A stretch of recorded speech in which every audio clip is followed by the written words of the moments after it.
മുദ്രാവാക്യമില്ല, ലീഗിന്റെ കൊടി കയ്യിലില്ല, ചിന്താബാദില്ല. എങ്ങോട്ടാ ഒതിർത്തു പോണത്? അള്ളാഹുവിനെ സ്തുതിക്കാൻ, ദൈവത്തെ സ്തുതിക്കാൻ. അവിടെ ലീഗ് 5 മിനിറ്റ് മാറ്റി വെക്കും. അതാണ് രാഷ്ട്രീയം. എന്നിട്ട് ഇറങ്ങിക്കേണ്ട മഹല്ലിക്ക്, ക്ഷേത്രത്തിക്ക്, പള്ളിക്ക്, മുഴിപറഞ്ഞ കാക്കള് പിരിവായിട്ട് ഉത്സവം വെളിച്ചപ്പെടാൻ ഒരു കാലത്തും വെളിച്ചപ്പെടാത്ത പാളത്തിങ്ങനെ വരും. സർക്കുലറാണ് അല്ലേ? ഞാൻ ചോദിക്കട്ടെ, എന്താണ് മതേതരത്വം? ഹിന്ദുക്കൾ വരുമ്പോ പള്ളി ദക്ഷിണയിട്ട് നേരെ ക്ഷേത്രത്തിലേക്ക് പോകുന്നു.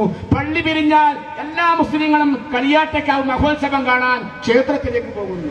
അതാണ് മതേതരത്വം. അതാണ് മമ്പുറം സൈദലവിക്കോയ തങ്ങളുടെ ചരിത്രം. അതാണ് ലീഗ് തീവ്രമാണ്, വർഗീയമാണ് എന്ന് പറഞ്ഞതാരാ? അച്യുതാനന്ദന. അച്യുതാനന്ദൻ പറയും ഉറക്കത്തില് ലീഗ്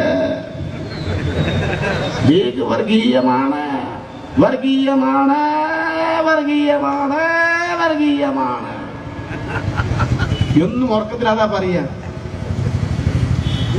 പിന്നെ കുഞ്ഞാലിക്കുട്ടിയെ ഞാൻ വിശ്വസിക്കുന്നില്ല. ആരെപ്പ നിങ്ങൾ വിശ്വസിക്കണമെന്ന് പറഞ്ഞു? ഞങ്ങൾ വിശ്വസിച്ചാ പോയി. ലീഗിൽ ഞങ്ങൾ വിശ്വസിച്ചാ മതി. നോക്കൂ നിങ്ങള്, കമ്മ്യൂണിസ്റ്റ് പാർട്ടിയുടെ ആചാര്യൻ സഖാവ് കൃഷ്ണപിള്ള, ആ സംഘടനയ്ക്ക് വേണ്ടി ജീവിച്ചവൻ സഖാവ് കൃഷ്ണപിള്ള, പാമ്പ് കടിച്ച് മരിച്ച വീട്, സ്വന്തം അനുയായികൾ, VS അച്യുതാനന്ദ സ്റ്റാഫ് നേതൃത്വത്തിൽ മേലിക്കരയ്ക്ക് തീ കൊടുത്ത് സഖാവ് കൃഷ്ണപിള്ളയുടെ പ്രതിമയുടെ മുഖം അടിച്ചു പൊളിച്ച സഖാക്കളാണോ ഇവിടെ പ്രസംഗിച്ച് നടക്കുന്നത്? നിങ്ങൾ കണ്ടില്ല ടിവിയിൽ എന്റെ മുഖം എറിഞ്ഞിട്ട് അങ്ങോട്ട് പൊട്ടി തമർന്നു. ഞാനല്ല, ഒരു ലീഗിന്റെ കൈകളുമല്ല, ശ്രേഷ്ഠം മുട്ടിയിരുത്തി ഇംഖുലാബ് ഇംഖുലാബ് ഇംഖുലാബ് എന്ന് നീട്ടി പിടിച്ചവൻ. ആ കരങ്ങൾ കൊണ്ട് സഖാവ് കുട്ടപ്പുഴയുടെ പ്രതിമ എഴുതി തകർത്തു, തീ കൊടുത്തു. ചന്ദ്രശേഖരനെ വെട്ടി നുറുക്കി നിങ്ങള്, മനോജിനെ വെട്ടിക്കൊന്നു നിങ്ങള്. RSS BJP സംഘടനം കൊല്ലാക്കൊല ചെയ്തു, കൊലപാതക രാഷ്ട്രീയം കളിക്കുന്നവരാ നിങ്ങള്. 51 വെട്ട്. ഒരു മനുഷ്യൻ ആലോചിച്ച് നോക്കാൻ, എന്റെ തലക്കൊരു 51 വെട്ട്. ആടിന്റെ തല വാങ്ങി 51 പേര് 4 വെട്ടിട്ട് 8 കഷ്ടായി. ഈ തലന്ന് ആലോചിച്ചാൽ 51 പറഞ്ഞാല് കമ്മ്യൂണിസ്റ്റ് പാർട്ടി പറ്റിയതാ. ഒരു മനുഷ്യന്റെ തലക്ക് നിങ്ങളെ രാഷ്ട്രീയം പറയണത്. ഒരാൾ പാർട്ടിയിൽ നിന്ന് പോയാൽ വെട്ടിക്കൊല്ല. ശബരിമലക്ക് പോകുമ്പോ ഇസ്ലാമിനെ മാറ്റി പോകാൻ പറ്റൂല. ഞാനിത് പറയുന്നത് സത്യാവസ്ഥ പറയാം. ശബരിമലക്ക് പോകുമ്പോ ഇസ്ലാമിനെ മറ കുടിച്ച് പോകാൻ പറ്റൂല, മറഞ്ഞു പോകാൻ പറ്റൂല. നമ്മൾ ഒറ്റക്കെട്ടായി പോകേണ്ടവരാണ്, ഒരുമിച്ച് കാലഘട്ടം നീക്കേണ്ടവരാണ്. മുസൽമാൻ ഒഴിവാക്കി ഹിന്ദുവിന് മുന്നോട്ട് പോകാൻ സാധിക്കൂല.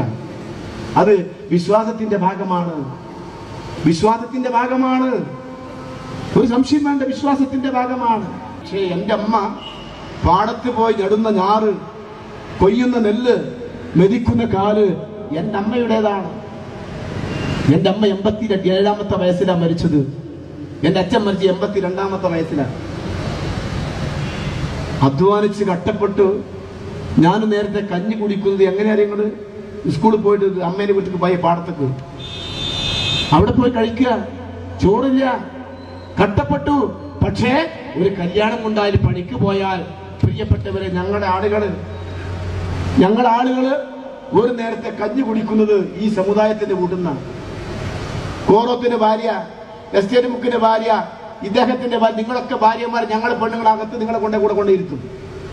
നല്ല കുടിച്ച കല്യാണി വിളമ്പി കൊടുക്കും, പാത്രം കൈ കൊടുക്കണ്ട, മുപ്പത്തി നീച്ചെടുത്ത് പോവുക.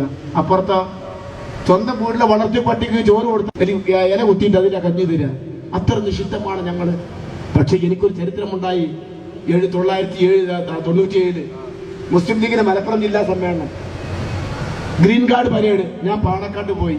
ചൊവ്വാഴ്ച പാണക്കാട്ട് പോയിരുന്നപ്പോ തങ്ങൾ പറഞ്ഞു, ഒന്ന് കിട്ടുന്ന അവിടെ നിൽക്കിട്ടോ വലിയ ഞങ്ങള്. ഞാൻ അവിടെ 4 മണിക്കൂർ ഇരുന്നപ്പോ ഞാൻ മറന്നോ വിചാരിച്ചു. ഞാൻ നേരെ മലപ്പുറത്തേക്ക് പോയി ലീഗ് ഓഫീസിൽ. ഞാൻ ലീഗ് ഓഫീസിൽ പാണക്കാട് ഒരു ഫോണും തങ്ങളുടെ ഡ്രൈവർ ഉണ്ണികൃഷ്ണൻ തോടിച്ചാൽ ഉണ്ട് കൊടുക്കാറുണ്ട്. ഉണ്ണികൃഷ്ണൻ തങ്ങൾ ഇങ്ങോട്ട് വരാന്ന് പറഞ്ഞു പാണക്കാട്ട്. ഞാൻ ആകണ്ട് പറിച്ചെന്ന് പറിച്ചത്തമ്മ ഞാൻ എന്നെ വിളിക്കൂടെ അങ്ങോട്ട് ചെല്ലാൻ. ഞാൻ അങ്ങോട്ട് പാണക്കാട്ടിൽ ചെന്ന് വണ്ടിയിൽ ചെന്നപ്പോ പാണക്കാട് തങ്ങളുടെ ഡൈനിങ് ഹാൾ ഇങ്ങനെ ചെയ്യാതെ തങ്ങളെ ഡൈനിങ് ഹാളിൽ ഇരിക്കുക. 2 പ്ലേറ്റ് ചോറ്, കറി, പഴം, എല്ലാ സാധനവും ഒരുക്കിയിട്ട് മൂപ്പര് കഴിക്കല്ല, എന്നെ കാത്തിക്ക. എവിടെയും കിട്ടുമോ? AP ഉണ്ണിക്കട്ട ശിഹാബ് തങ്ങൾ കാത്തിരിക്കുക ചോറ് കഴിക്കാൻ.